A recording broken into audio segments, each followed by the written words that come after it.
Okay, so at the moment I have a simple little game that starts with a graphical user interface. When I click it, it jumps to a blank window with a background of white. What I need to do now is to start my game. So what I want to do is have a little ellipse that bounces around the page, and the object is to click on the ellipse. When you click on the ellipse, it wins. If you don't click on the ellipse, it goes to a you lose or a game over page. So in order to do this, I need to set up some variables at the top of my screen. So up here under my variables area, I'm going to create some integers, one called x, one called y, which will be the position of the ellipse when it first comes into the scene.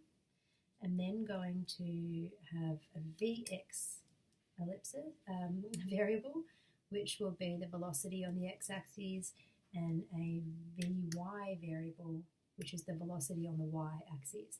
So this will be the initial area where the circle or the ellipse comes into our canvas or into our game, and then this will be kind of the movement along the x-axis, and this will be the movement along the y-axis. So in my void setup, when the game starts, I need to give these some values. So for now, I'm just going to say x equals 250, and I'll say y equals 250. So I know that my canvas is 500 wide and 500 high, so this is going to bring in my ellipse right in the center of my canvas. And then I'm going to give some values to my velocity. So my velocity x, I'm going to say equals 5 at the moment, and my velocity y, I'll say for example is 1 at the moment, and we'll leave it at that for now. So I have these variables that I can utilize to make my ellipse move. Now I need to bring my ellipse in and add these variables to it to get it moving. So I'm going to scroll down to my gameplay function, and here I'm just going to write in the code, the function for ellipse. And I'm going to say the position of the ellipse is the x and y, and the size of my ellipse is 100 by 100, and I'm going to press play to see what that looks like. So my game starts, I click, and I have an ellipse that's appeared in the center of my screen.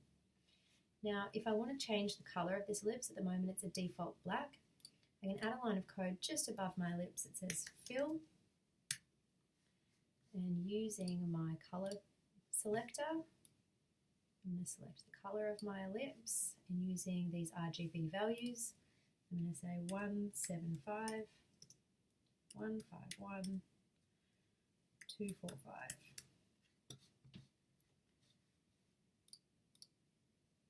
Press play. And I now have a round ellipse. Now at the moment, it's filled in purple. At the moment it has this black outline on it. I would like to remove the outline, so I'm also going to add a line of code here just before my ellipse that says no stroke.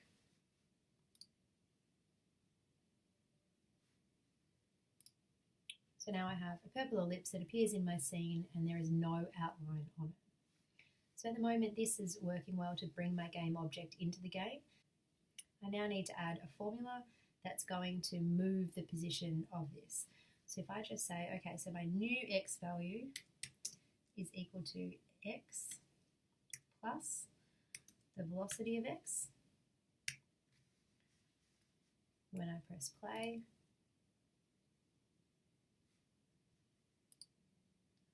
you can see my ellipse moves on the x-axis.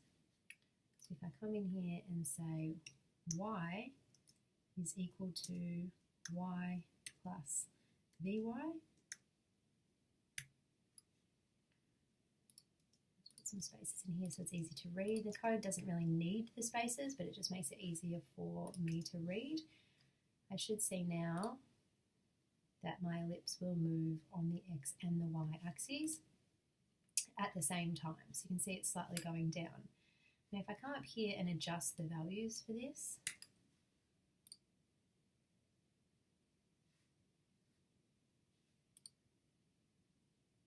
can see it's become a lot slower on the x-axis, it's a lot slower on the y-axis. Let's speed the y-axis up. It's now faster on the y-axis. So these variables here will control the speed of my ellipse in whatever direction it's going in. So we'll come back to those a little later.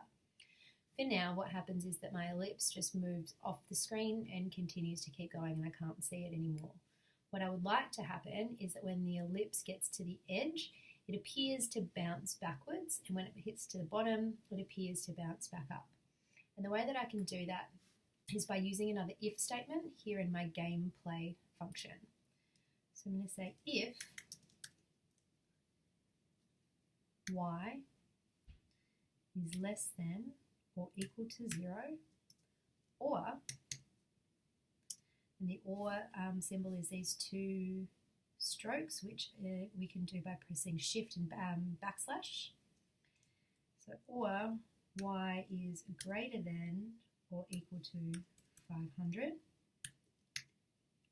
I want the value of my velocity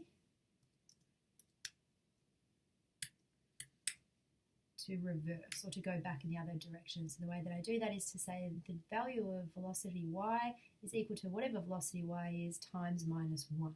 So it's just going to reverse that in the opposite direction, and I close my if statement. So now when it hits the bottom of the screen, it should bounce back up. When it hits the top of the screen, it'll bounce back down.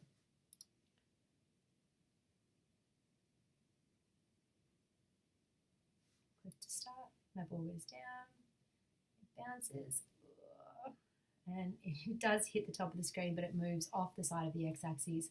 So we only have this working on the y-axis at the moment. So what I can do is copy this if statement and paste it just underneath.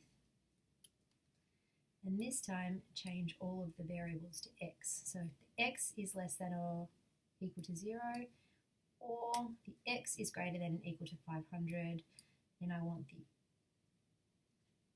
the velocity on the x-axis to be whatever the velocity on the x-axis is times minus 1. I press play now. You can see that my ball or my ellipse should bounce on all axes as it moves across the screen.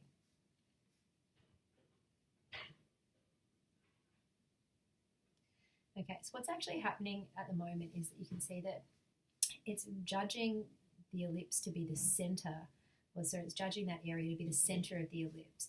So I know that my ellipse is 100 wide, and I know that the impact point is in the middle of it. So if I adjust my variables here on the y and the x axes to account for that, it'll look a little bit more realistic. So what I'm going to do is say if y is equal to 50 and 450, and if x is equal to 50 and 450,